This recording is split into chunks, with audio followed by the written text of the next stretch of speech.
Hi, everyone. Welcome to Tech Talks. Today we have 5 female ENTJs. And Katherine, would you like to introduce yourself? Hi, everyone. My name is Katherine. I'm a master's student in financial mathematics, and I am an ENTJ. My name's Dana. I'm an ENTJ, and I don't know, 15, 20 years into my career, I have an MBA and 2 kids and a busy life. ENTJ mothers. That's amazing. And Gray? Hi, everybody. I'm Gray. I have a YouTube channel, Augmented Personality, and I think you know why I'm here. So It might have something to do with the fact that you're an ENTJ and a female. Just maybe, you'd think. The sarcasm is strong with this one. And Kat? Hi, I'm Kat. I am an ENTJ, obviously, Enneagram 3. I live in Philly, where I am a property investor, and I'm a certified personality profiler. Great stuff. And Barb? Maybe I should unmute myself first. That would help. I am Barb, originally from Brazil, raised in New York. I got into profiling through Linda Barron's Inner Strength program, through which I'm certified. I work in the tabletop games industry. I wear many hats. I love hats, so that works. And I have ENTJ preferences. Cool stuff. And so Gray has a YouTube channel called Augmented Personality. If you want to check out some ENTJ content and have that awesome content blasted at you, then feel free to check out her channel. It is entertaining, informative, and it gets to the point. And so, hi, my name is Joyce. I'm a certified MBTI practitioner, and I facilitate the instrument in organizations, and I type people on the side. And so my first question for you ENTJs is, what are some of your strengths or gifts that you bring to the world? I yell at people on the internet. Like one of the things that I would say one of the strengths I would say I have is that I'm able to turn everything into a lesson. But then the other thing that I'm really good at doing is just taking stuff like personalities really abstract, and it feels like my job is to be able to take something that is abstract and make it usable for everybody. Because I do think that like something like personality is important and it can work for anyone. So one of the, like how I describe myself is like polite, professional, and yelling at you, because that's the whole thing, that I'm able to boss everybody around. I'm able to kind of take charge. I just leapt in and started talking over everybody right now. So it's what I do. Yeah. Yelling at people is a pattern break. So they say that to learn, people need their pattern to be interrupted. Their autopilot has to be kind of thrown off its center. And so that helps with the learning process. And so you let people absorb material more if you surprise them a little before presenting it. So you got that, Gray. I always say that my superpower is getting shit done and making things happen. And that's basically, I think, me in a nutshell. I think that's my greatest strength. Ditto with that. Always get things done, even if it's last minute, and goal-oriented, know what I want. And also, I'm a planner, and at the same time, if something unexpected happened, there's always something I can figure out last minute to make it work. Yeah, the tertiary SE can be very adaptable. And when things don't go according to plan, you can still kind of figure out a way to maneuver around the potential things that just come up last minute.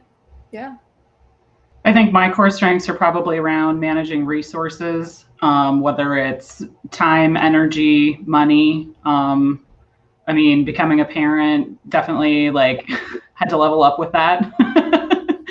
But I think that's probably what's most core for me, is just looking at the big picture and trying to keep everything sort of like on the level. That's really cool. One of extroverted thinking's superpowers is managing resources, being able to allocate resources in the most optimal manner in the situation. Yeah, that's definitely accurate for me. I'd echo everyone else's answers, and would add helping people solve problems, finding solutions to problems, very decisive. I happen to be quite friendly and very industrious. I would add to that, like I would even say that like one of my problems is being slightly too decisive, where I'll make a decision. I'm like, nope, not thinking about it anymore. I've got stuff to do to get that happening. And that's like, you should slow down. No, thank you. I'm good. Usually I should slow down, but I mean, it's gone right often enough. I can get away with it, right? Yeah, the EJs are known for expedient decision making, especially with ENTJs and their TESE. It's going to cause this, the SEs just do it, and the TEs like, let's get it done. And when you have these two functions working together, you get someone who is very decisive. And sometimes that can come off as like ENTJ confidence with some of them. I notice that sometimes ENTJs might have a slight reputation for sounding confident. They might not be confident, but when they say things, it can sound very self-assured. Well, I think we sound really decisive, even if like internally we maybe aren't as committed to what we're saying as like what is projected with it. I mean, at least that's how I experience it. Yeah, that is exactly the phenomenon. And people misinterpret it. They're like, wow, this person's very certain of their opinions. The TE's like, but I want to hear everyone's logic. I want the best reasons. But yeah, that's really fascinating for sure. I would add that even when we're nervous, somehow to the world we appear like we're not. We somehow, the confidence, the decision-making process, the super decisiveness that we have, it just comes across so well, I guess, to other people that it just doesn't seem like we're capable of even being nervous. You know what I mean? Yeah, that's something where in my like pretty much no one but my family knows what I'm really like feeling, and then everyone's like, but you sounded so sure. I'm like, no, there's a lot of work on the back end that you just don't see, because why would I ever show the world that, you know? So I think that's a big problem that we have, is there's a front and there's the FI hidden underneath all that TE and NI and SE. So, and that's a good segue to the next question. What comes less naturally to you as an ENTJ? Feelings. Everybody wants. Allowing other people to express their feelings in a way that they feel safe to do so without us shutting them down, I would say. It's something I've had to learn over the years to be able to tell someone, like, okay, we're at work, for example, and I'd have to say, we can't do feelings right now. Like, there's no time for feelings. We got to get stuff done. But I've learned over time that, whatever it is about me, I'm able to separate it somehow, and other people can't. So I discovered that that's feelings and emotions. And so in order to be able to allow other people to feel that, and that's normal for other people, and then eventually be able to express that in myself as well. I'd say managing emotion, like including my own, is quite difficult sometimes. Like in a situation, the emotion can go like in out, and that's certainly something I don't want to happen. But sometimes it happens, and this is why training the NI is so important, to take a step back, not to use the judging function. Yeah, so Katherine mentions developing your auxiliary function, which is something Personality Hacker talks about a lot, and how maybe the growth path for some ENTJs is developing their NI, their introverted intuition.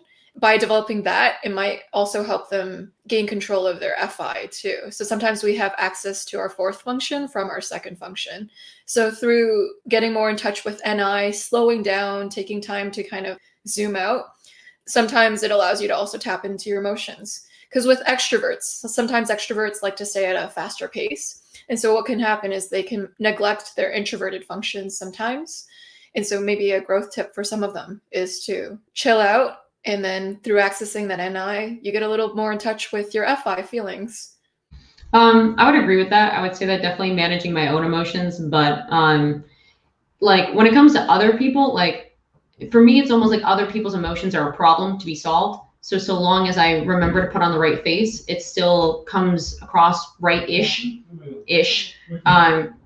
Sorry, I hope they're not too loud. But then the other part that I've seen in myself is like I will plan and by using the planning, then I can see what I want, and then I can use, oh, that's what I want. Now I will leverage that emotional desire to actually live the life I want to live, because that's what I'm forgetting. I'll solve everyone's problems before I ever talk to myself.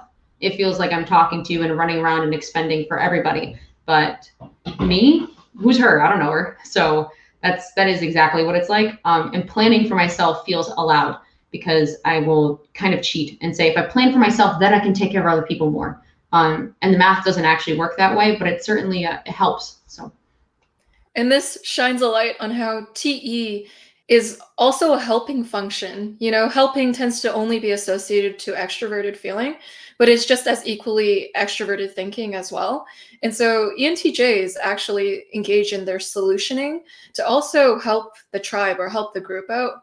And so sometimes they can forget to look at themselves, at their own FI.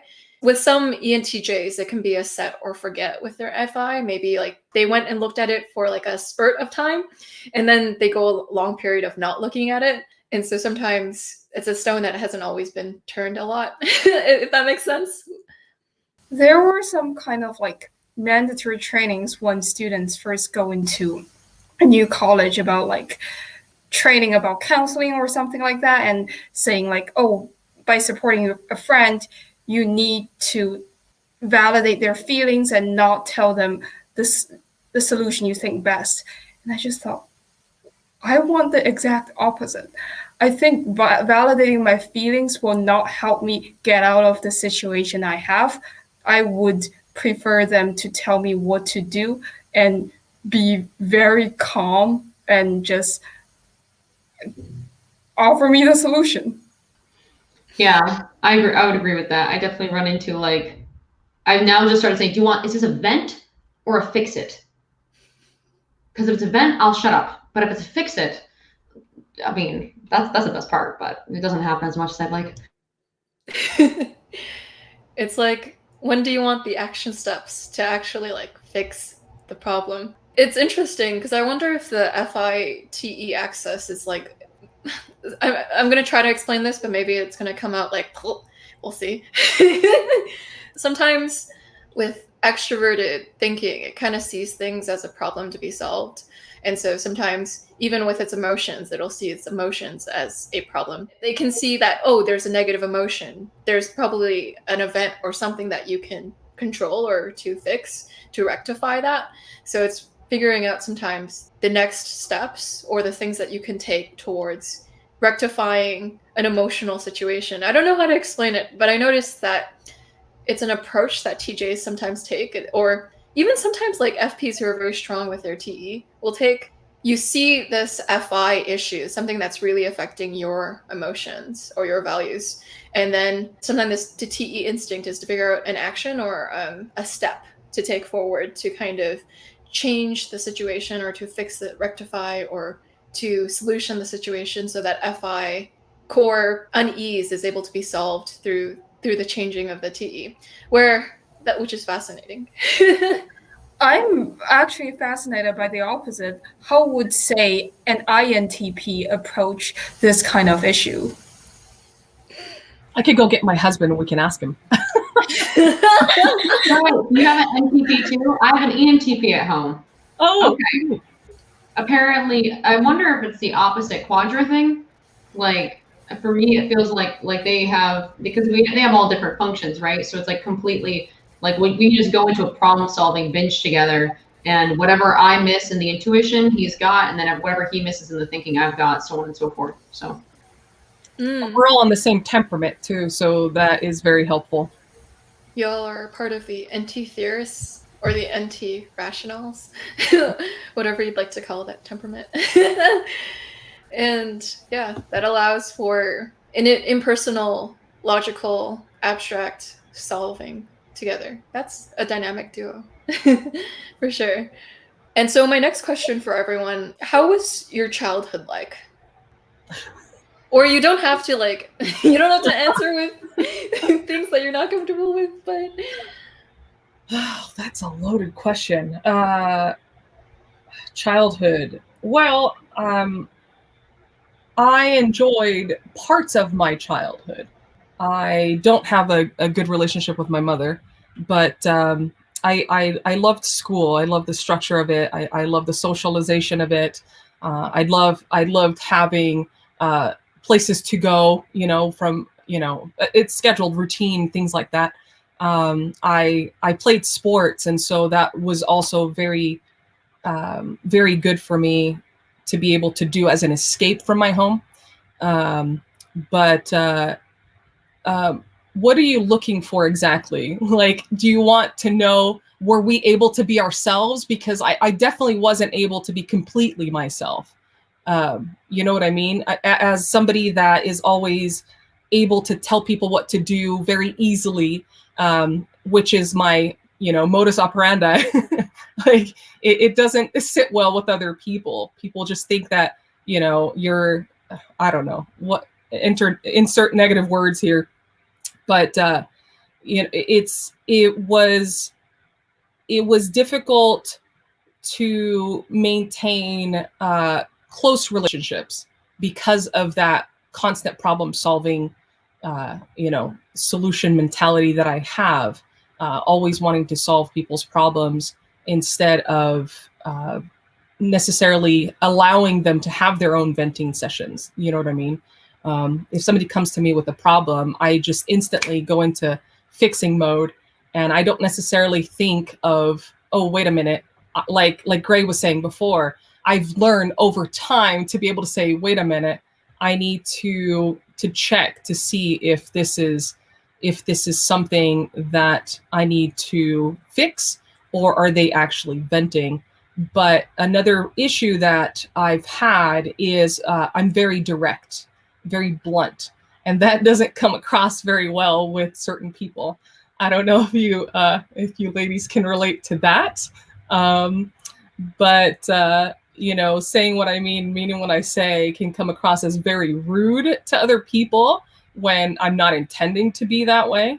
And so a lot of times it's hard to hold back in certain situations and not say certain things, and kind of put on this mode of, all right, let's be more informative with our words and add more filler words in order to be able to soften what's coming out of me so that it's received better.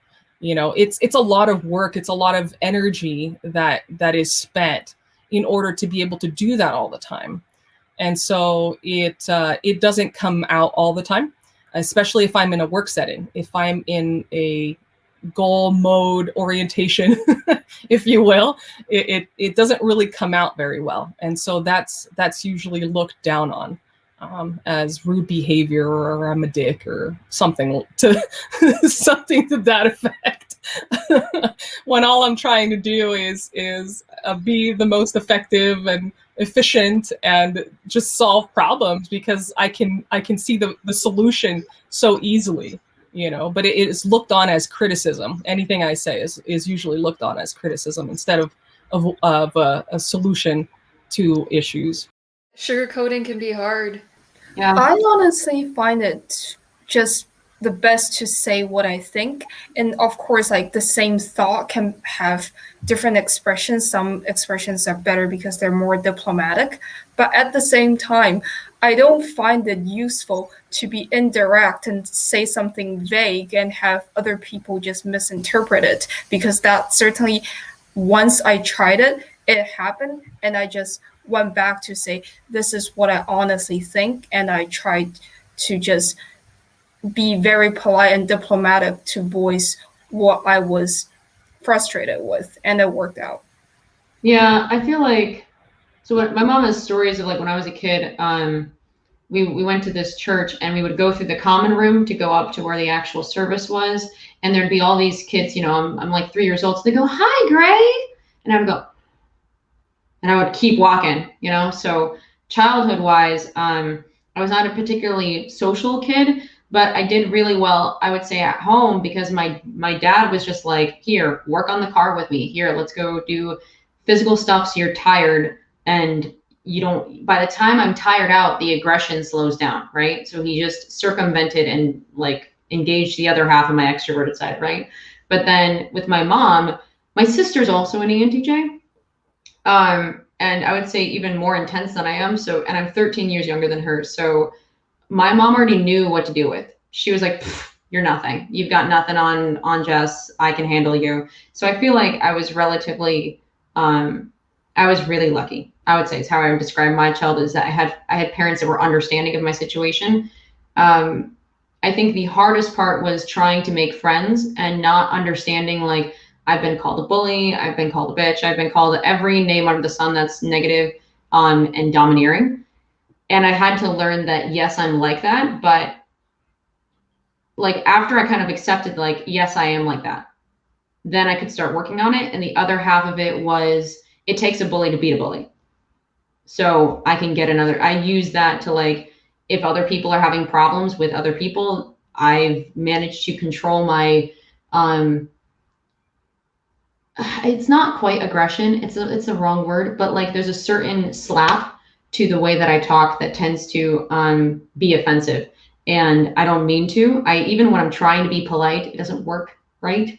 I do my best. And I've just learned eventually, like, if I have a few people that know what I'm really like, they will keep spreading that out. And then I can just be on their team and be their shield against the world. So I think another way to characterize it is, like, there's a certain intensity to the communication.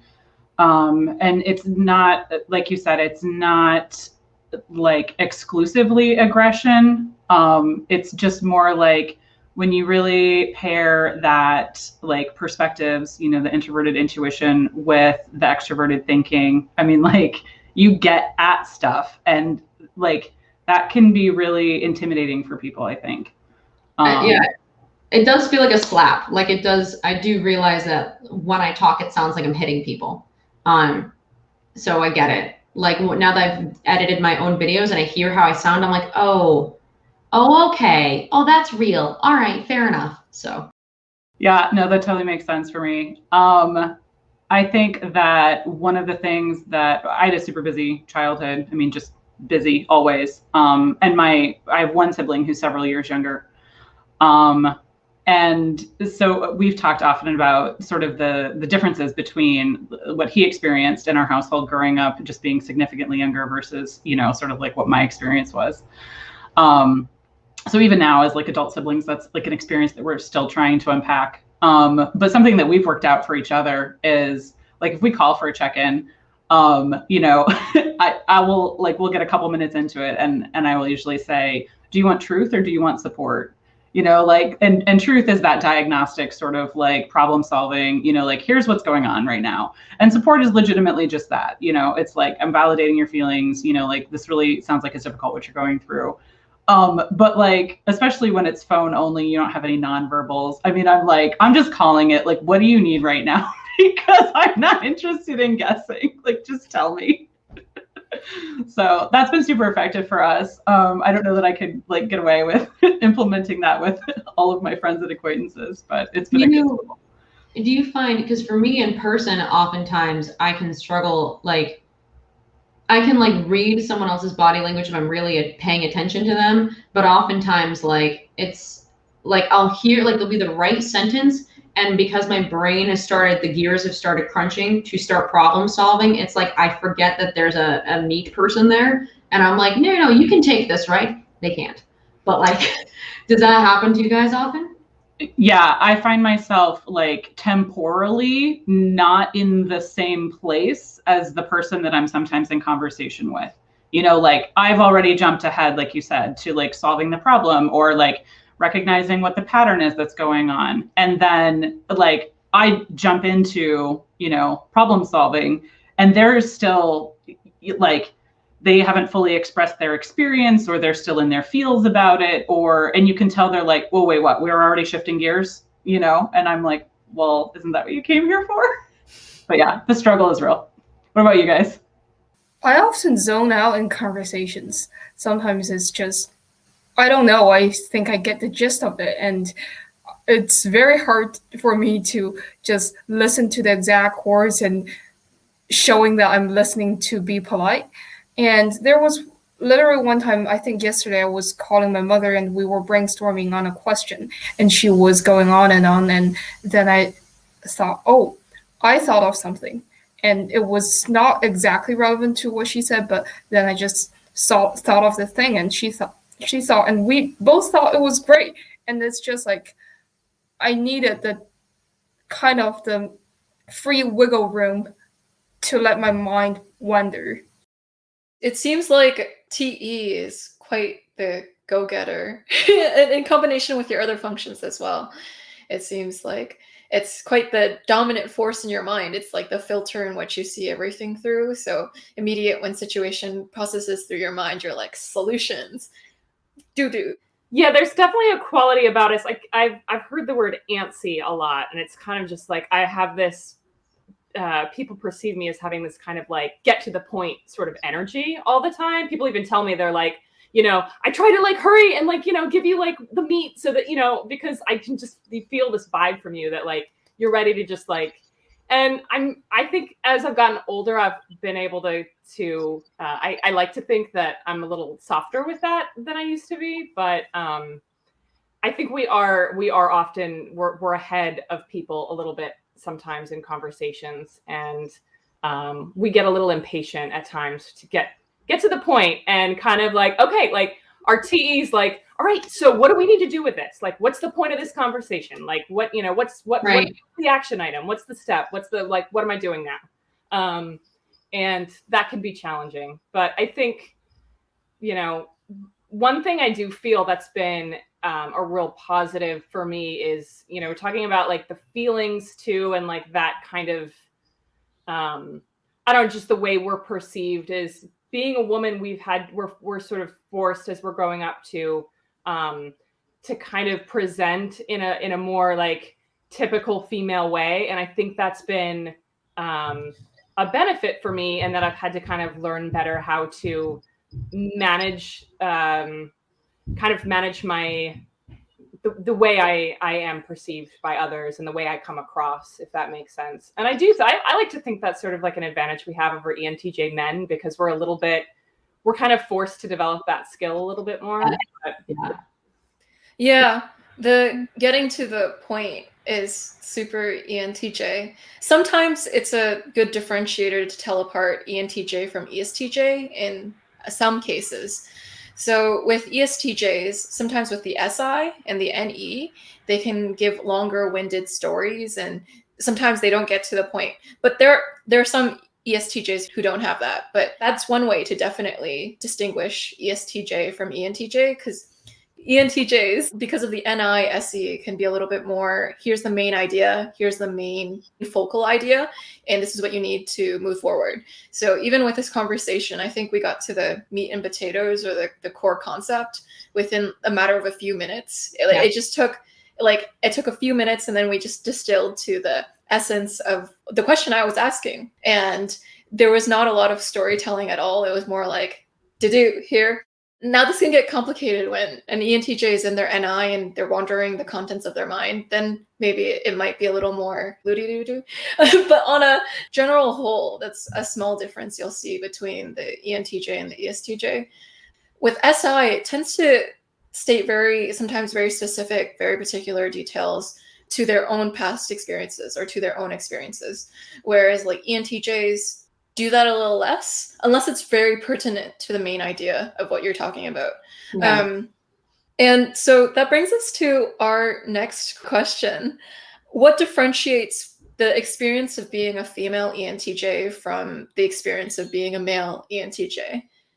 How do female ENTJs get treated in comparison to the male ENTJs? Kat and Gray talked a little bit about this. You know, Kat talked about how she can seem a little bit to the point, and Gray talked about how she could be perceived as bossy. And so I'm wondering if you ENTJs have felt like maybe your experience might be similar or different than a male ENTJ going through life. I guess, like, to expand on my point, like for me, it's like I have the problem of a woman being not stereotypical, gets called out quick.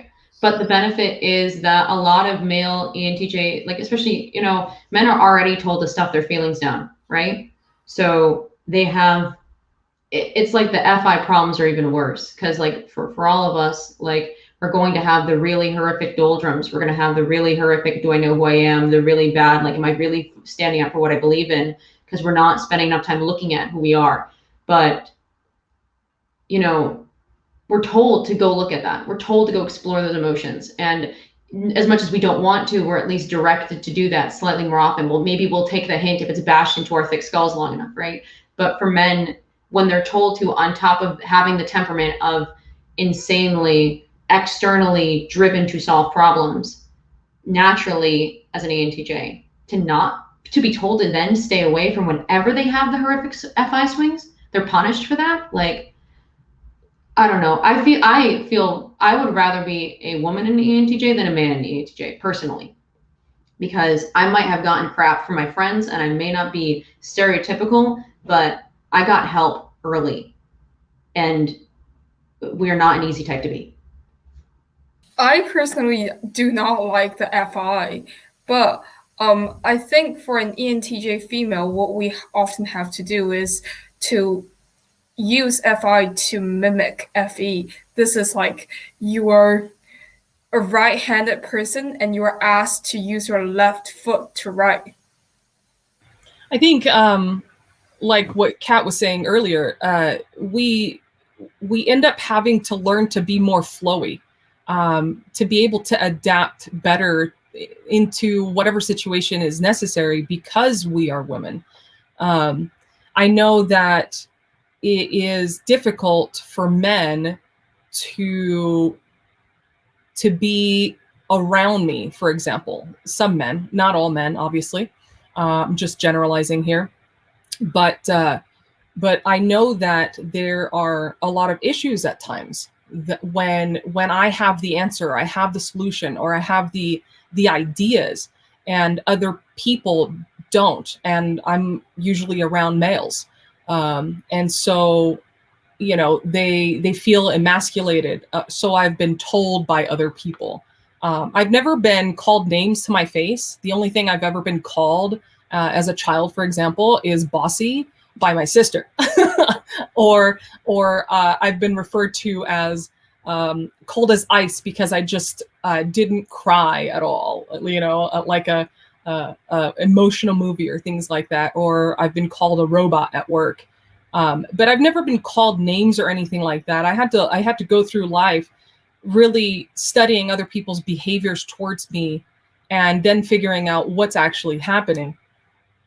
But you know, I find that I would prefer, if I have the choice, to be a male ENTJ than a female ENTJ. Don't get me wrong. I've learned a lot and I'm better for it. But at the same time, to go through life, my life would have been a lot easier if I had been a man. It just would have, especially in the work setting. So I think for me, it's maybe not so much about the like perceived differences in a like strictly gendered way, but I think that, I mean, a lot of the theorist types typically exhibit like traits that are considered traditionally more masculine. And so I do think that there's, you know, like breaking that stereotype and, you know, typically inhabiting this space that's, you know, like more masculine in its presentation, at least in terms of like my personality and maybe how I communicate. I mean, like, could it be more difficult? You know, if it was a different gender representation, maybe. But I also think that there are difficulties, you know, like presenting as female and trying to navigate that space, because there's also an assumption that you should already understand all of the feeling stuff because of, you know, social norms and gender norms. And so, you know, it's great if you're in a setting where you're maybe, as Gray said, having an opportunity to explore that, you know, like during your formative years. But if you don't, or, you know, like if there's limited support for that, then I think that the tax can be really heavy. So it's just it's a tricky space, I think. For sure. And I ended up like, when it came down to it, like the first friends I made were guy friends. And I've had guy friends my entire life because I belonged in those spaces better than I belonged in like the stereotypical feminine world. But I think for me, like a lot of what my learning and growing up is like there's more than one way to woman. And for me, I very much delight in being like, I'll wear purple. I like, you know, do my hair, I do all my makeup, I have all fun in that stuff. And I will kick any man's ass in the NT all day long. I don't care. Like, I'll win either way. I'll win at both games. Might as well. Like, so for me, it's almost like maybe it's almost like we get extra challenges, but like, what better type to have more challenges thrown our way? As much as it sucks, like, because it hurts. It doesn't stop hurting just because we're good at handling that pain, because we're good at solving problems. It never stops hurting, and it's horrifically lonely. So that's really real. But who better, you know? I'm not going to hand this off to somebody who can't handle it. Like, no. So What makes it lonely? For me, what makes it lonely is trying to explain, like, one of the things that I oftentimes deal with is like, it's not very warm in here. Like, I spend a lot more time in the robot, like I feel the gears turning kind of thing. And it's not that I don't care. A lot of people think that I don't care. A lot of people see me as the bully, the bad guy, and that's okay because I can be that way. So they're right. But it just comes down to when it comes down to, like, I mean, on YouTube, you know, how many hundreds of people are seeing me as the robot, the bad guy, the villain, the bitch, the bully, all of it. Like, that's cold and lonely when somewhere underneath all of that, there's still a person who has emotion. I'm not very good with it, but it's still real. So I guess for how I view it is like, I have more challenges thrown my way. So I'm viewed certain ways, right? Like, at least it's a strong personality. At least I would argue that being different has been worth it for me because I've had to get stronger as a result. And that does not mean it was easy. So I've had my fair share of really tough times, but I think that you can't get stronger if you don't exercise. Yeah, life really forces you to build a strong exterior, whether or not you like it. I guess like a lot of TE Dom women might be seen as overly domineering or bossy, or to take charge-y. And so oftentimes people don't see the softer FI interior, and they kind of villainize it because people are people. So sometimes being in a role where you are taking charge of the situation, people tend to have problems with authority in general, or problems with being told things to do. Like, so they can very easily quickly villainize, I guess, maybe TE Dom woman when there's no reason to sometimes, or maybe there is. It's interesting how people can easily dismiss one another just off of like very surface things, and it can cause like a lot of hurt. It's like hearing the other side of the story. That's really well articulated, Gray, and that really resonates with ENTJ women. I, for one, actually never consider myself as a leader. I never been in leadership positions. Actually, initially in MBTI, I was always tested as introvert before getting into cognitive functions and see I'm an cognitive extroverted thinker. But yeah, I definitely had in my childhood and teenage phase, I definitely had a very strong rebel streak. And I had a lot of challenges with conventional wisdom or opinion. But now I think I go more into like a cost-benefit analysis mode. It's like, okay, I disagree with this, but is it beneficial for me to voice it out loud? If it's so, what is the best way for me to voice it out loud so the other person don't find me annoying? For sure. Yeah. So the ENTJs being associated with being leaders, it applies in some cases, like probably like, I don't know, like I'll throw a random number out there, like 20% of the cases. But I guess there are a lot of ENTJs who maybe don't relate to that as well. And so it's not a prerequisite to being an ENTJ. Like, I know it's in the profiles a lot, but it's It's just a behavior that some of them have, because as you can see, TE likes to get things done, and there are more likely behaviors you'll have stemming off of that. But you don't need those behaviors to be a TE Dom. You can be a TE Dom in other ways as well. TE expresses itself in different ways. And so, yeah, you can totally have Katherine's experience of, not considering yourself a leader, but still getting stuff done and trying to get it done in the most optimal way or in a streamlined fashion. And that's still TE presenting itself in a slightly different form. And so my next question for everyone is, what are some day-to-day tells that someone could guess that you're an ENTJ off of? Of course, these aren't surefire, but what are some behaviors that give people a taste of your TE or a taste of your other functions? For instance, do you ever suggest improvements to people? You see something that could be improved and you just kind of say it? Yes.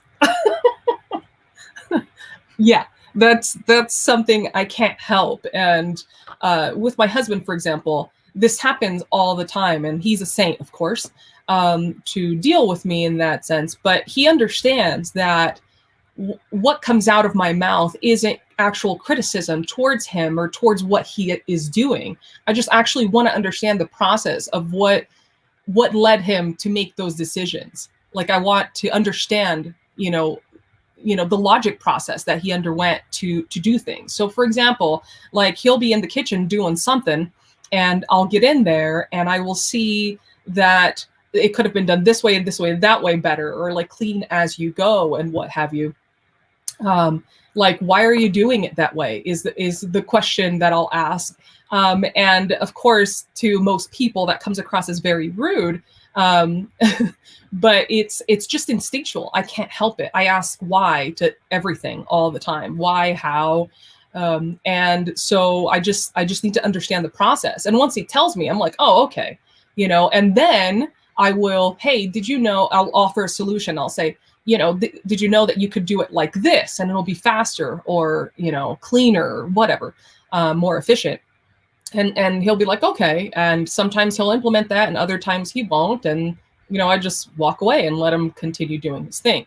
But, it happens just instinctively. It's not something that, at least for me, that I can help,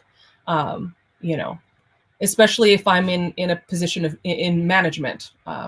It happens all the time. I'll have to ask people, why are you doing that? And then I'm like, crap, should have said it in a nicer way. But I can't help that. It just comes across that way. And people that know me understand that I'm not trying to be rude, but at the same time, what I've been told, at least from my husband, for example, is he'll have to tell himself, wait a minute, she's not being rude. This is just how she operates. You know what I mean? And so one of the things that I've had to go along with the conversation that was before, I just didn't jump in. I didn't want to interrupt anyone, but one of the things that I've learned to do is I've learned that I need to be able to take a step back and allow other people to do whatever they're doing, on their own at times without asking them why are they doing that. And it's not easy to do. It's hard. And again, it takes energy. It takes energy, and it's not something that I want to be doing. I want to understand why are you doing it that way, but then I just won't do that. One of the other things that came to mind as everyone was speaking was, as a child, one of the things that I was constantly told was that I was really responsible. So I often babysat in my church group. I was the official babysitter for everyone, because I was so responsible. And I have an older sibling, and she could have done it. But I've asked recently to that family, I still keep in touch with them. I'm like, why did you ask me as a 12-year-old child instead of a 14-year-old to take care of all your children? And they were like, you were just always more responsible. And I'm like, but there were always tons of other teenagers out there that were much older and experienced. And they just always told me, you were just, as a child, you were just always more responsible. You knew what you were doing, and you got things done. And so that was interesting to get that feedback so many years later, so. I have I've noticed a lot lately, like people just trust me to do something, even though they don't have any like data that I could handle it, but they're just kind of like, oh, you've just got this energy about you. Like, I know you can handle it. Like, here it is. And I'm like, I mean, I can, but like, how do you know that? Do you guys feel that? Do you get that? It's interesting that you brought up the responsible. I used to get compared to David Koresh when I was a kid, who is a cult leader. And that was when I was like 7. So I feel that on the more responsible, more adult when too young.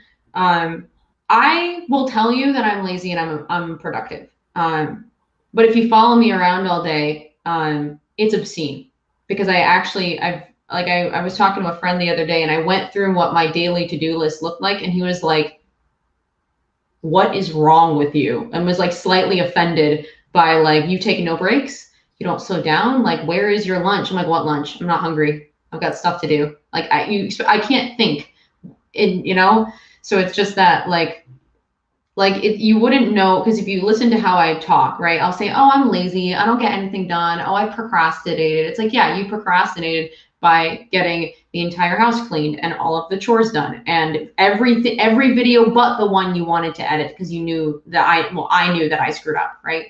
So that's like, I oftentimes will abuse TE in other directions when there's something I don't want to deal with, and that's like, that's the TE Dom life. I can't stop doing it, so I'll just redirect it so I don't have to deal with something. And that is not my best habit, because I oftentimes will use productivity as my favorite excuse. So it gets me out of trouble with anyone who doesn't know me super well, but my husband calls me out very regularly on, dude, you said you were going to do this. Why did you do 50 other things instead? I'm like, because reasons. So I think we talked extensively about TE. I actually want to talk about NI because NI and SI are pretty hard to differentiate. I would say, how would I spot myself as an ENTJ versus not an ESTJ? I realize sometimes when I talk to just like NI, people with NI or any first or second spot, the conversation just like naturally goes deeper, and it's hard for me to hold a simple conversation for a long time, and if there is, I just zone out. And another thing I very much resonate with INTJs is we like to, like, and at least from another panel I heard, I also like to take on a walk sometimes. Yeah, sometimes I do pause, and sometimes I find going on a walk and just to take away from the task off my mind and let my mind wander. I think that's very productive, and I always come back with refreshed energy.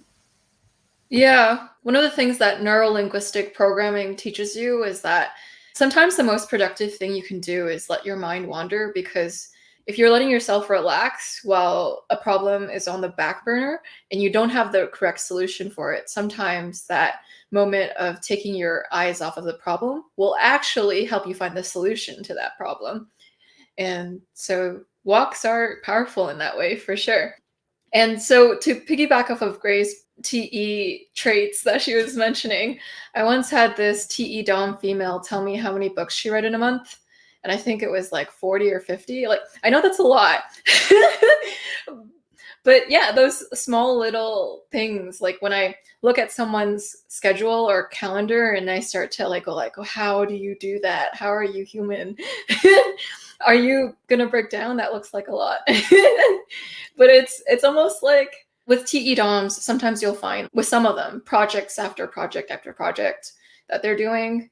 And some of them might find it enjoyable to plan for certain things. So it's like, oh, I know I'm going to go there with my friends. What would be like the best places to go there or something? Just having an idea, being a few steps ahead of things, maybe. To also comment on the point that Kat mentioned, how people will look at a TE Dom female and kind of go like, you're competent, you seem like you're ready for this role. When you're like, okay, people seem to perceive me as competent, is a story like I hear from some TE Dom females. And I think that's why maybe the stereotype of the leader shows up, because people will maybe volunteer you or voluntold you for certain leadership roles because it's like, hey, you look like you can handle this. And it's like, oh, okay, I'm in this right now, apparently. So yeah, maybe that's where it comes from. I have RBF, resting you know what face. That's one that I've been told I have. All of us in the chat, I've been looking. None of us are making facial expressions except when we remember we have faces. So except for Joyce. Joyce is making faces. So that Effie's kicking in. So one thing I was going to ask, which like, I don't know that this is like a great diagnostic. I 100% agree with what everyone else has indicated in terms of like that really direct communication. I mean, like you talked about it up front, Joyce, you know, that like we get into it really quickly. So for me, that's like, I think it's a TJ quality, but I think it's like specifically an extroverted thinking quality as well. But the other thing I wanted to ask is for the rest of you, if you are, even if you're not in the position of being like the person who's planning or coordinating, do you find that if there's something that you're looking forward to, that you enjoy the experience itself, or that you actually enjoy the anticipation of the experience more? That's just something that I'm curious about with this group. The anticipation of the experience. So I have ADHD, so I do not enjoy the anticipation. If I have something scheduled at like 1 o'clock, I am usually screwed up by that because I'm overly planning how that's going to go. And I'm anxious and I'm stressed and I'm worked up because my brain is running in every direction to manage the thing that's coming, because I struggle. Like one of my problems is I do tend to struggle to remember appointments, to remember details. And so they fall right out of the back of my head. And so I do tend to struggle with the actual working up to it. Once it's happening, it's like, oh, thank God. I hate being in a place where I can't make decisions and do something. If I have to wait to do something, I'm absolutely irritated. I would say that like for an ENTJ, I'm leaning on the heavier on the extroverted side, which is probably part of it. In addition to the ADHD, is like, I'm not like what you were mentioning, Catherine, of like the long walks. That's something I've learned. That's not something that comes on the natural end for me to slow down. So I feel like I'm heavier on that TE and SE to a degree than I am on the NI. NI is a hobby more so than a natural state.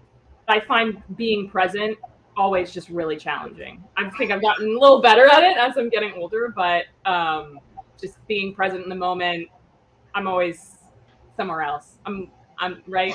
Does that resonate with everybody? Yeah. Yes. You're getting an amen, sister. Oh yes. Yes. My brain has already teleported me somewhere else, like 90% of the time. Yes, it's happening. Dana, to answer your question, I don't know. I think it would depend on the situation. But I think I'm more along with what Gray says. I have ADD, and if it's something I'm excited about, then it's no problem. But then I won't sleep because I'm too excited, like a little kid. You know, like if I'm going to Disneyland or something like that, like I won't be able to sleep because I'm too excited, like a little child. I have difficulty being present myself. I've learned to kind of schedule, fun time.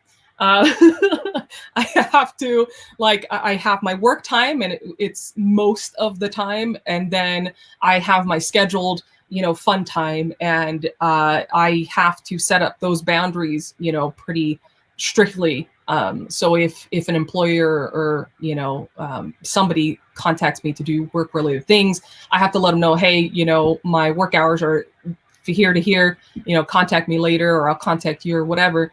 Otherwise, I will be in work mode all the time, and I won't be present at all. So I have to schedule times. And, like my pastime is, one of them is board gaming. And so I definitely have to schedule fun time. Yeah. Otherwise, I'm just always going and doing things and being busy all the time.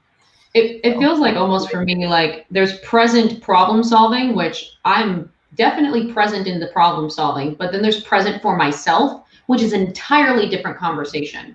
So I feel like that's also an important distinction of like, if you ask me to take care of myself, I don't think about myself in the now, I think about myself in the 10 years from now. And then I'm problem solving here and 10 years from now. But who I am in this moment, that's a great question. I don't know her. Talk to me tomorrow. Do you feel guilty when you're doing like an activity that's purely relaxation? Like, do you find that, you know, a lot of my hobbies are like, they have some productive element as well? So my scheduling stuff in is I wait until my husband goes to work, and then I sneak it in right in that first hour because he has to go to work at 7:30 in the morning. So I get started on my day by 8:30. But that means I get to sneak in that little hour of like watching, like I've been really obsessed with like pour art videos on YouTube. So I'll watch that. And Did you say pour, like P-O-O-R? No, P-O-U-R, where you like, you have a canvas of wet paint and you pour onto it and then you blow dry it around, and it's pretty, it's abstract art. But there's a lot of color theory that goes into it. So I can get like really obsessive about, really, you're gonna put those, oh, I see now. And like, it's enjoyable, and I'm thinking during it, but it's this like, I get to steal it. You know, it's like, ooh, I'm getting to enjoy something. And then I go to work. So then I'm like, all right, I had my candy, I'm gonna go eat dinner now. So that has helped me, because then I don't feel as much like I'm working so hard for everyone else. I'm working so hard for the future. Why don't I get any time? Like I'm forcing that time to be early in the day. So I can't like almost fool myself and pretend it's not for me, if that makes sense. So yeah, definitely guilty pleasures, lots of guilty pleasures. Jello pudding. Jello pudding is great. I highly advise Jello pudding for getting in the moment. So Kat, when you said about being in the moment, did you mean being in the moment of a task, or being in the moment in a conversation, or what kind of being present? I mean, just any time, really, to be honest. One of the ways it manifests for me a lot is if I'm like with a friend and we're just like having some time together, relaxing, conversation. I'm like, at any moment, I'm like, okay, we got to get up. We got to go. We're not doing anything. We got to like get something going here. We got to make something happen. And it's so bad. Like I have to like try to turn it off sometimes. Or if I find myself, I've got kids, so sometimes I'll get stuck in like an activity that I, don't really care to be involved in, quite frankly. It's really hard to just be there and try to enjoy it. that whole thing where you're like, oh, children are so joyful and savor the moments. And I'm not savoring the moment most of the time. I'm like thinking ahead to like, the 5, the 10 years, the 15 years. I'm planning something in my head. I'm totally somewhere else. And that's that project with that child that's not enjoyable. Yeah. I definitely found that like my mom visited my apartment, and like our idea of having fun together was we made dinner together, and we like were delegating at each other, and then we were cleaning everything together. Like we are not sitting and talking about stuff. It's like we are doing things around the house. We have to be doing something to be allowed. And then suddenly it's like, okay, well now what? Okay, get up and walk. Like I cannot just sit here. Like I made sure I didn't have to work that weekend, and I ended up opening up my laptop and showing her the work I was doing, because I was like, I can't do this. I can't talk like a normal human being about stuff. Just real quick question. Can we do a quick intermission? Because I just keep getting messages and I don't know what's going on. So I just absolutely. That's totally fine. I'll be back in 5. Yeah. We can just take a break for 5 minutes and then we'll reconsume. I just said I didn't schedule a break. Yeah, because I was actually wanted to say, for being present, I didn't share Grace's experience with sorry, that was not about being present. It was about like having to do some kind of activity in order to have fun. I actually enjoy talking to people if the topic is interesting. There were times where I had a 3-hour lunch with someone, but this is kind of like the culture in this country to have 3-hour lunch. There were times I did indicate that it was the time to wrap up, but I think the person didn't get the cue. But at the end, I still had a really enjoyable experience with all the topics we talked about. If I must suggest some kind of activity with the other individual to do this, I think I might not have that much a great time with that person, so I have to insert some kind of activity I find that's fun in order to make it more interesting. I think it's a little different too when it's your mom, you know, like versus someone that you're like, hey, I don't know your story. There's so many like things to talk about versus, I don't know, at least with my mom, it's like she's an ISTJ and, you know, there's only so much to talk about. So we just do stuff, you know, I'm the same with her. But I do think, I mean, I feel the same. Like if it's a topic that I'm really interested in and I want to go down that rabbit hole, I can spend hours with somebody just doing that for sure. Yeah, I think maybe it depends on the quality of the conversation. Maybe most people are kind of like small talky, and so it gets boring to engage with them. Because if it's small talky, then you're just like, okay, TE, let's get down to business. But if you're actually enjoying it, maybe the TE can be on hold. I've heard with sometimes friends who've talked about dealing with TE DOMs is sometimes like there's a way of diffusing the TE. So maybe if things are getting done, let's say you're in a work context, if you do get things done and if you're kind of already doing the TE can kind of be diffused because it's like, well, you're doing it good. So then maybe the NI and the lower down functions are easier to reach, or like the fun, playful side. So I find that for me, I have to, like, I don't like being interrupted when I'm doing things. Mm-hmm. Like if I'm in the zone, whatever that zone may be, like if I'm busy doing something and I get interrupted, it's something that I've had to teach people that are around me is like, just, you know, announce your presence and then just wait a second, because otherwise I'll snap. And I don't mean to snap at the person, but I'll have to just kind of put myself out of the zone and like go into, friendly mode, in order to be able to not snap at the person. And I find that it's similar, like with Kat, you mentioned even when you're doing things, you have some sort of goal-oriented project. I have the same thing. Like when I wanted to learn crochet, I wanted to specifically make crochet dolls, you know, like, and so there you go. In scrapbooking, because I wanted to do Christmas cards. Like there's always some sort of goal orientation into whatever fun things I end up doing. Otherwise, it's harder for me to definitely be in the moment. If somebody wants to go out to lunch, for example, like coworkers, and I'm not planning for it, I'll have to kind of, you know, be like, oh, can you give me however long for me to finish this task so that I can kind of slowly get out of my mode to then be able to go and be in the moment. Otherwise, I'm just going to be thinking about what I left behind and what needs to be done, you know, things like that. And so then I won't be pleasant for anyone. Right, Barb? Close those loops. I mean, you know, it's just one of those things. Like I can be spontaneous, but usually I find that when I'm spontaneous, I have to initiate the spontaneity. I have to be the one that goes, hey guys, let's go get ice cream. Okay, let's go get ice cream. But if other people do it to me, obviously it's one-sided, but when other people do it to me, you know, and I'm busy doing things, it's harder for me to be able to be like, yeah, okay. I may say, yeah, okay, but can we do it in a little bit, or can we do it later tonight, or whatever. I always have to kind of schedule things one way or another. There's this highly structured component to TE.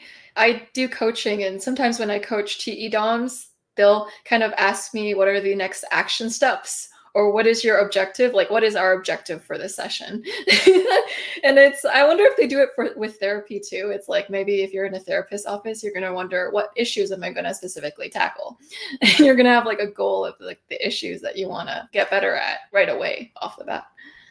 I think there's that, but there's also like for me, it's like, don't interrupt me, but also like I want a human houseplant. Like, exist, don't talk. Don't make noises at me, just be there. So that way, half the time I end up talking to myself to talk myself through things. So it's like having a human houseplant there to talk at is useful. And like my poor husband, whenever he's worked from home with me, it ends up like I will talk at him and he's like, did you? I'm like, no, don't answer. I'm getting there. Hold on. Oh, so it's this. And he's like, okay. And it just moves on because like, all right, Gray's being weird again. But that I would say like it's a lot of like wanting, like I can work with other people if like it was like a knot in the way. If they like interrupt me, it's like everything's scheduled for later. If it's like, oh, do you want to do this later? Schedule it. Agreed, for sure, Barb. But then there is a sense of I do like to talk at people to figure out what I'm dealing with. And I will hijack conversations and like that is the problem. If I don't prepare for a social situation, I will just hijack the conversation to process whatever I want to process to solve a problem because I've got a problem to fix, you know? I'm not doing this for fun unless I've scheduled the fun. So interesting. So do any of you relate to talking at other people? Because I don't do that. I don't do that at all. I just process everything in my head. Not at all. Actually, I was going to say I've been in the position of a human houseplant before, and when an ESTJ talked at me and I asked like, oh, are you addressing me? And she said no, and later I just found out she was just thinking out loud. I personally, if I think out loud, I would go into a brainstorm session and engage a conversation. I wouldn't speak out loud and speak to myself. Otherwise, I would. I'm a STEM major, so I graph things out. Yeah, it's kind of like the leadership thing. So it applies for some people, but not all people. So it is an extrovert thing. There's a phrase called the TE talk it out. So sometimes TE users will kind of need to like bounce off their logic with other people to kind of sort it out. But there'll be some that just don't do that. And so if you see that trait, it's more likely an extrovert because extroverted traits, they kind of need feedback. They need a back and forth with the outer world to, like, even with extroverted intuition, it's known for bouncing ideas off of people. So extroverted functions tend to have some sort of back and forth volley with the outside world. And so you'll notice with like some TE people, they'll do that, and with others they won't. And it's just a person by person thing, but it also can be a symptom of type. So yeah. Yeah, that's fascinating because for me, if I'm ever trying to process something, if I'm going to verbalize it, and I actually want to talk to someone, I want their feedback. Like if I'm going to process something out loud and I'm going to want the other person's participation, then I go directly to the person who I know has the talent and ability to help me process that information. Does that make sense? Like otherwise, I process everything in my head, and I don't talk to myself. Well, I think for me, a big part of it is like there's a talking it out and it's externalized, but also a large part of it is, like I would say like one of my biggest downsides is that I'm not a good listener. I don't really, for me, it's like, again, I'm on like when in Big Five, I'm like on like the 90th percentile for extroversion. I don't do well solo. And so there's not, Big Five breaks it down to assertiveness and enthusiasm. So I'm like generally a positive, like I don't have a lot of negative emotion. But then also it's the assertiveness, like I just want to put myself out there. So for me, a lot of it is how I learn is through, it's a sense of trial and error, but I don't actually want to do something in the physical world. So the talking starts. And that's a big part of it is like, I'm not a particular, like, that's the interesting thing about the ENTJs. I do see a really wide spread of, there's a huge spectrum because there are people who do lean on their NI and then people who do really lean on their TE and SE. And I've really noticed there's a big spread between those. Because a lot of them more like the TE SE group, they tend to be more on my end where they're like harassing and bothering people without necessarily listening. And then the more NI group is like, what on earth are you doing whenever I talk about this? And it's a consistent trend. And I've noticed it just seems to relate to that Big Five score more so than, because like the cognitive process of TE, then NI, then SE is still present, but it's definitely centered around like, do you have an easier time going inwards right after you do TE, or do you have an easier time staying in that extroverted like loop almost? So I will say, like Barb, I really struggle with shifting gears. And it doesn't matter if I'm in like home context or like work context, like if I'm in the zone, whatever it is that I'm working on, like pulling out of that to sort of like do social things, like it's a heavy lift sometimes. So interruptions are like uniquely challenging that way. But I typically find that a place where I'm able to be really present is if I get into a conversation that engages, especially introverted intuition. Like I'll even find myself, like if I have my clicky pen here with me. So like if I have a pen in my hand and like my extroverted sensing is occupied and I don't have some TE loop that I've left in the background, that's like still simmering or something, that's like the perfect circumstances for me to be able to like get really present in a conversation that is like largely driven by introverted intuition and like really enjoy like the conversation that I'm having and like, enjoy conversing with the other person and hearing what their perspective is on whatever it is. But I usually have to have some sort of like small SE distraction to just like quiet the squirrel brain. And I absolutely cannot have walked away from a dumpster fire of like TE stuff, in another room or like another county or something. Like, no, that doesn't work.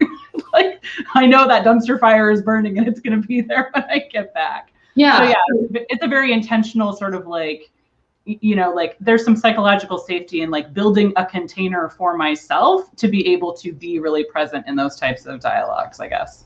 I thought it was interesting you brought up the pen clicking, because that does seem to be like oftentimes when I'm working, I'm sitting there and that is like, I keep fidgeting with my phone. It's in my hands. I'm not looking at it, but it's just something to fidget with because like, this is very, very fun, but I need like there's the, what are we doing stagnation. So it's like, all right, if I just keep rotating this in my hand and I keep unlocking it and locking it again, I have something to do. So there's I would agree with that. Like there's just like it feels like a humming in the background, and then I have to just quiet that hum down, which I think also is where the talking comes out. Because if I can talk over the hum, then I can think. So sure.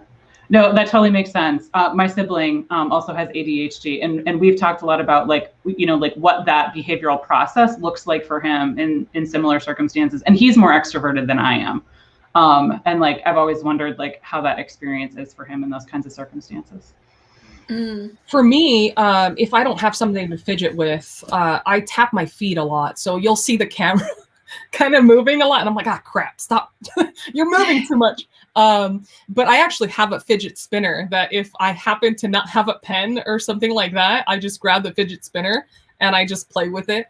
I think for me, at least, it's an outlet for my energy to go into so that I can then be present to be able to be in the moment. I can be a really good listener, but I definitely need some sort of, like you were saying, Dana, I need to not have dumpster fires going on somewhere in my life in order to be able to be present. Otherwise, I'm unable to make the time to be present in that moment, if that makes sense. Yeah. It does seem like moving around your body parts or fidgeting or tapping your feet is a sign of pent-up energy. So that is a good symptomatic way to figure out if you have pent-up energy and your body's ways trying to cope with it. My last question for everyone is, what are some famous or fictional ENTJs you know? My two favorites are Margaret Thatcher and, well, yeah, she was the former British Prime Minister, and the other one is from Downton Abbey, and yeah, Lady Mary Crawley. Yeah, Margaret Thatcher, I really admire her grit. She was a chemist, and then she went into politics in the men's world in both realms, and she rose up. She didn't care about people's opinion. She made her vision of Britain and what the things she wanted to fix, she got it fixed. And Lady Mary Crawley, I really liked her because she is also that kind of person who didn't care about like social conventions or other people's opinions. She had the vision for her family and for Downton, and she made it come true. She became the asset manager or just field manager of her estate. The characters are usually evil when they're ENTJ. I have yet to find like a non-evil character portrayed for an ENTJ preference person. But like I think of the Airbender, the last Avatar, Zula, the Fire Nation lady. I can't remember. I think Zula. Zula, thief. Zula. I was gonna say her. Sorry. There's also, I'd say, Game of Thrones, the blonde people. I'm so bad with character names. Like real people names I'm good with, but character names. Lannisters, and the head of the family is Tywin. He's the ENTJ. Yeah. You're stealing my name, I'm so sorry. I'm so sorry. I'll just mute myself now. I guess one that people don't usually talk about. Yes, them, especially Azula. I've gotten the commentary of like, you sound like Azula. I was like, oh God, like I'm not on the verge of a breakdown, I promise. But also like one that I think about, and people argue about whether or not that he's actually ENTJ, but like Thanos is an interesting example because he is willing to do what he thinks is right for everyone at all costs. And he's willing to sacrifice what he cares about, literally, over and over and over again to accomplish a certain goal. And it's definitely like an NI and thinking, not sure on the exact type. That part doesn't matter, but the energy of that seems to resonate of like, no one gets in his way. He's literally a titan. He's unstoppable. And like, I guess I have learned to see myself like, I'm all 5 feet tall and I'm a very small woman. So I didn't used to think of myself as like the mad titan, but I've begun to embrace that kind of energy of like, let me have my fun. I'll break everybody who gets in my way and have a good time. And I think that is like a example. As for like celebrities or like famous ones in real life, real people disappoint me. So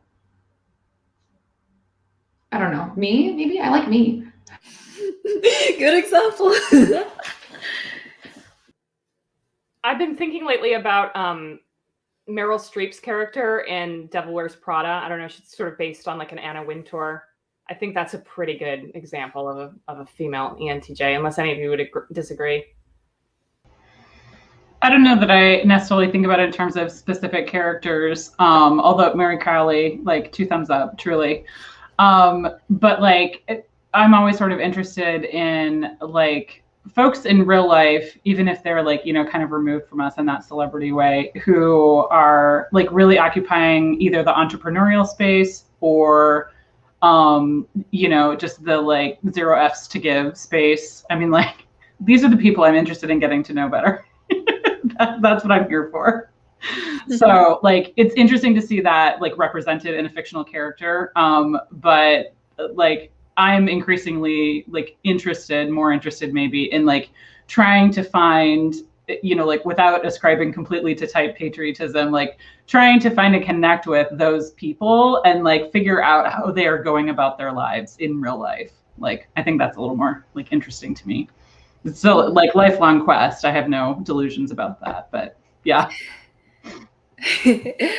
that is. I'm thinking about why so many TE DOMs or like TE auxiliaries are portrayed as villains, and I just realized our society is both very heavily TE and FE, but these are also, it's kind of like the Pareto optimality. If you make one of them better off, the other one is going to be worse off. And in the art space, and the more humanities driven space, people tend to value FE and FI more, and then TE is often casted in the negative side. But while in, say, a corporate setting, then TE is more valued and FE is more of an addition to the TE. And so this is why, I suppose, in entertainment, we see a lot of TE as villains. I think also, like, if we're being quite frank, who else is going to come up with it, like an actually functional plan? Like, are we going to have an ESTP villain? Really? Like, come on, let's be honest here. So it would definitely have to be somebody that could approach people and rally people together. Right, exactly. Like, as dark as it is to be the villain, like, there's a reason, like, people love villains. Like, they love them and obsess of them. Like, the best, almost all, I guess I've tried to, like, a lot of, I can't talk today apparently. A lot of people focus on, if you don't have a good villain, you don't have a good story. I mean, if you don't have a good villain, you don't have a good story, and we make the best villains, like, all I'm hearing is we make the best stories. I mean, do the math. And that we're awesome. Just Well, putting it- always. Well, that one without saying. Did we have to say that? Maybe we should have started the video with this. I Hold mean- on. We have to scrap this, Joyce. Restart. Hold on. We're Joyce, awesome. you need to add a banner at the top and put that we're awesome. And there you go. Great, everyone change their names. Yeah, change everyone's names to awesome. There we go. Well, I think just as much as those like villainous characteristics, the other thing that often sets us apart is we execute, right? I mean, it's not just we dreamt up this amazing foolproof idea. It's like we're coming for you with it, right? Like it's inevitable. It's gonna Yeah. get done. There's that follow through, that closing the loop.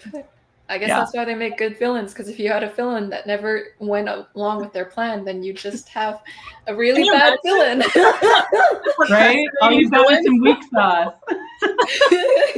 Well, I think also part of it, like, we get grabbed onto because, like, all the villains have like a secret soft side, some heartbreaking thing that happened to them, but they don't really talk about. And like, how else do you sum that up with either like FI third or FI last?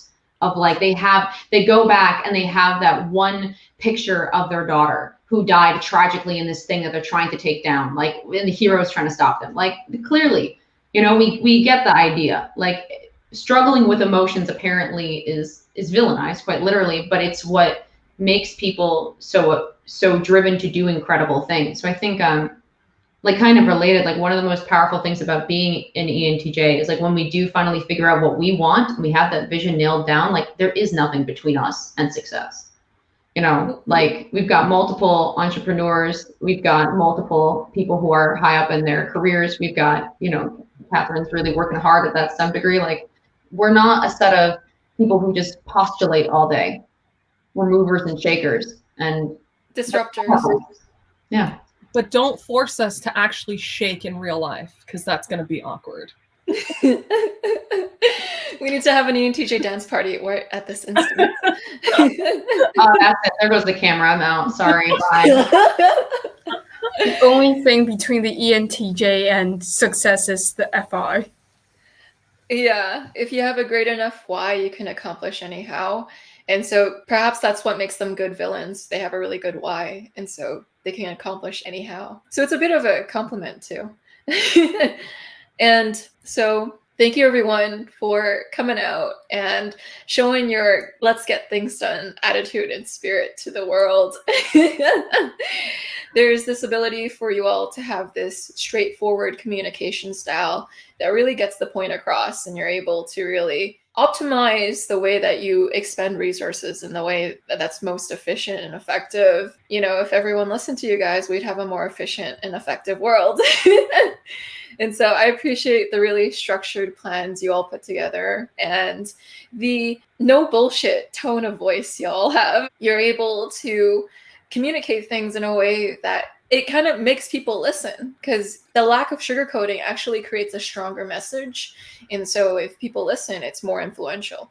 And so it's great, you know, to have an extrovert who has that ability to kind of say what they mean and mean what they say. It's an amazing gift to the world. It's also nice to see the different backgrounds of the ENTJ females and how we can come in all sorts of shapes and sizes, and that y'all are able to connect in some way over your personality type. There are differences, of course, but there are also similarities. There are the more extroverted spectrum of ENTJs who are more TESE, and then there are the more even balance between extroversion and introversion, the ones that are more NI, a little more NI heavy ENTJs, and you'll see a bit of that difference there. And so it's nice to have that flavoring throughout this panel. It's also nice, you know, to kind of bond, have some bonding time with the NT temperament females. You all are actually the rarest type. Apparently, there's a statistic released that it's not the INFJ and INTJ that are the most rare. It's actually ENTJs, and specifically ENTJ females, that are the rarest type. So y'all are taking that title of rare, and now everyone's just going to want to be your type. And everyone's gonna mistype into ENTJ. So good luck with that. Well, you know what? They're allowed to mistype into ENTJ if they want to live with FI last for the rest of their lives. They're allowed. They want to have FI last. That's their problem because they can take it. They can have it. I'd rather have FI third. I so envy the INTJs and ISTJs. FI third hold their cards, emotional cards, like close to their chest. For FI inferior, people just sometimes it just goes out. I don't like that. Yeah, it comes out in spurts. Sometimes it's your blind spot, or you're blindsided by your FI, and it's like, whoa. It's like a volcano, I'd say. It just comes, and you're like, ah, crap. I just snapped, and I didn't mean to snap, but can't help it. It just is what happens. Yeah, it's like a geyser. Just like one day it goes like, yeah. It's not fun for people that are around us, that's for sure. It takes people made of really stern stuff, but we're worth it. I agree. And so, Gray, thanks for attending this panel. She has a really great YouTube channel. It's called Augmented Personality. If you want to be yelled at and educated at the same time, go check out her channel. Her ability to lower the filter actually makes her content really real, down to earth. It's a nice way to get yelled at. Probably if I don't know. If there is a nice way to get yelled at. Well, all I have to say is you might enjoy my channel, but listen up, fuckers. You better subscribe to Joyce here because she managed to listen to us rant for an hour and a half about all of our problems, and she was incredibly patient and understanding and had wonderful questions. So I don't want to hear anything about me. Shut up. Go like and subscribe to her stuff. I'm sick and tired of you people not being subscribed. I see how many thousands of people watch her stuff. Catch up. Come on. That is what I sound like on the channel. So there you go. You have a teaser. Sorry. that burst of I bought a nice person shirt today, I had to show a little of the real Gray, but not the nice version. This is the very contained nice version. That was nice. That was aggressively nice, Gray. Well, I also find before we get too off topic, because I think Joyce is trying to wrap up to a degree, but I will say that something that is important is if I don't care about it, no one else will. So even if I'm talking to even one person, if I can let out that little leak of emotion, it's worth it. But I do find that yelling helps personally. So for those ENTJs out there who are interested in therapy, try screaming into a pillow. I also have a typing session actually 6 minutes ago. So let's wrap it up. I gotta move on too. Let's wrap it up. For sure, definitely. Thanks everyone for coming out. Thanks, Barb. I appreciate how you're able to show the perspective of an ENTJ that's going through chronic health issues, because it gives this look into another side of the ENTJs. This is how an ENTJ looks like in this circumstance. And it gives a rawness to you. You've really had time to tap into your FI, because when you're put into a circumstance where you have to kind of confront your FI, it gives you an opportunity to face that area that is that Achilles heel for the ENTJ way earlier on. And it gives you a depth of personality that I've really enjoyed getting to know in our coaching sessions together. And Kat, thank you so much. It's a nice day outside, and yet you still came on this panel to also meet all of these female ENTJs. And it's nice that we're able to have this female ENTJ camaraderie where y'all able to name off ENTJ characters that are boss-ass women who take over the universe. Whatever you set your mind to, you're able to overcome. And that's pretty inspirational, and that was fun to talk about. You really know how to make things happen. Yeah. And Katherine, it's nice to meet an ENTJ in STEM. And so that's a unique field, and you give that perspective. And it's interesting how a lot of the ENTJs on this panel have mistyped as an introverted type. So ITJ types, an INTJ or an ISTJ type. And that's really common, actually. TE DOMs start off typically thinking perhaps they might be an ITJ type because their extroversion isn't pointed towards socializing with people. It's pointed towards getting things done.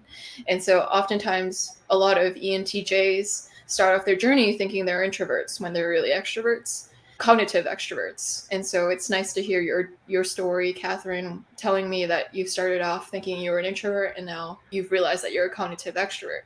Joyce, I And- gotta ask, how's your typing session going? It's been 10 minutes ago, right? Yeah, I messaged them, so it's okay. But We're all okay. worried for you. I feel bad for keeping you guys on. Like, that's my only concern in my head right now. And Dana, it's really nice meeting you. And you and Barb had this story of meeting at a personality hacker event. And it's nice to see how friendships start. And so now here we are, a bundle of ENTJs. This is really great. We're growing the ENTJ family. Now I'm turning this too sappy. Sorry, my FE's like connection, bonding, relationships. That makes my heart happy. Yeah, and at the same time, I was thinking, Joyce, the other person is waiting for your typing. The T is like the other person's time. No, do the thing. We're all Yeah, like, shut it down, go, go. I am not the best at TE time management, as you can see. So thank you, everyone. Thank you for looking after my time. That is a TE love language, for sure. And so thank you, everyone, for watching. I'll see you all in the next episode. Bye, everyone.